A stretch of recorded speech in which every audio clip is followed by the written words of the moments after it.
Hello again. Well, I'm underway. I'm heading back toward the continent. So this island that you see over here is in the Azores. It's called São Miguel. And in the far horizon there that I left about an hour ago, it was still just turning dawn. That is Punta Delgada, a wonderful little harbor and a great little city. I had a great time here. A few days, rested, relaxed, and I'm heading out. I'm motor sailing, so I've got the La Grande Voile, as the French say. The mainsail is up. There's not a huge amount of wind. It's probably about 10 knots. So I put the motor on. But when I get up around that point there, there's an island there, and when I get around that point there, the wind is supposed to be 17 knots. And so I'll turn the engine off and put out the Genoa as well. And I'm on my way back to the destination is Muros in Spain.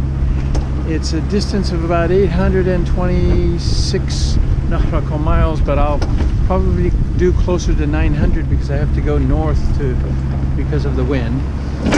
And hopefully in 6.5 days I will be arriving in Muros. So I'll give you updates along the way as we head out that direction. Sailors are concerned about two things: the wind and energy. So what I have in my boat for the batteries, because you don't want to be running your engine all the time. It's noisy. There's diesel fumes, and you use diesel, by the way, as you're doing that. So people don't like to do that. So what I have in mind in my boat is a fuel cell. Somehow or other, through magic chemistry, methanol gets converted into energy, and the waste product is water. So there's no problem at all. I have a little. The device. It's called an EFOY Comfort 140, and I'm not. It's an EFOY Comfort 140. And the way you set it up is you can set the voltage that you want, but normally the voltage on my boat when I'm starting and get going, it's 12.9 or 13 volts, and then during the day it runs all the way down. When it gets down to about 12.2 volts or 12.3 volts, the EFOY turns on and it recharges the battery. It pumps in about 5.6 amps and it recharges it and gets going back again. And the 140 stands for 140 amp hours, so that's what it can put into it. And that's exactly what I've done today. And you can see what is, I'm sure that you can't read this here, but this is saying is that, and it's recharging the battery now, which is now at 12.5 volts. It had fallen down to 12.2, and it's putting in 5.3 amps to recharge it. And it's increasing as it's going back up. So that's how I have energy, and allows me to run the refrigerator on the boat all the time. And the power for the lighting and the autopilot is very, very important. And so, if you're running your main plotter and navigation system and things like that, boats use a lot of energy. So this is what I was saying, is that everyone monitors that very closely, and you conserve energy as much as you can. And when you have a clever device like my fuel cell, you take advantage of that. So that's how I run energy on the boat.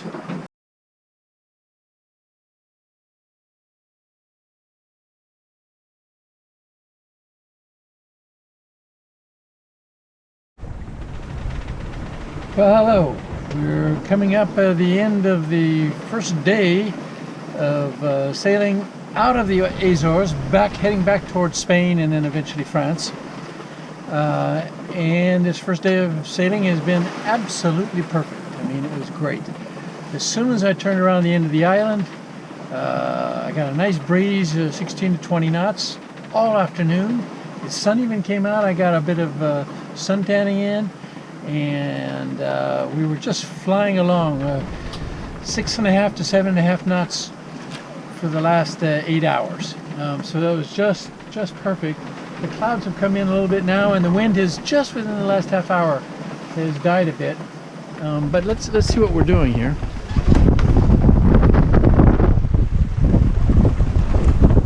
Read this.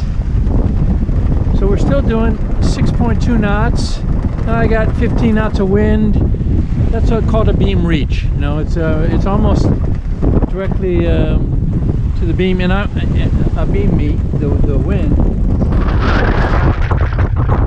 Being very conservative with the equipment because, you know, it's the first day out. I've got 6 or 7 days of sailing ahead of me, and I got to get back in one piece after some damage that occurred on the way here. And I even learned some things this time. When I first put the sail out this afternoon, the rear edge of the sail, of the mainsail, which is called the Leech, was flapping just violently back and forth about that far, really hard. And I said, you know, it's never going to survive that. So I have to do something. Well, there is a tension lining, a tensioner, and that's it. You can see it right there, that line. You pull on that line, and that causes tension in the rear edge of the sail. But I had already you can that's what this means. I have already put in 2 reefs, so I've got 2 reefs in. Well, how do you tension the line once you got in the reef? And so I learned something about my sail today that I never knew, and it's right there. If you see that white plastic thing, there's another one up there higher for the 3rd reef. If you just grab right there, as you can see I did, I grabbed a fistful of that line and I pulled it down. And on the back end, the trailing edge, called the Leech, of that sail is just sitting there perfect. You know, I was so happy with that because I was afraid I was going to damage the sail on my very first day out, and I got a long ways to go.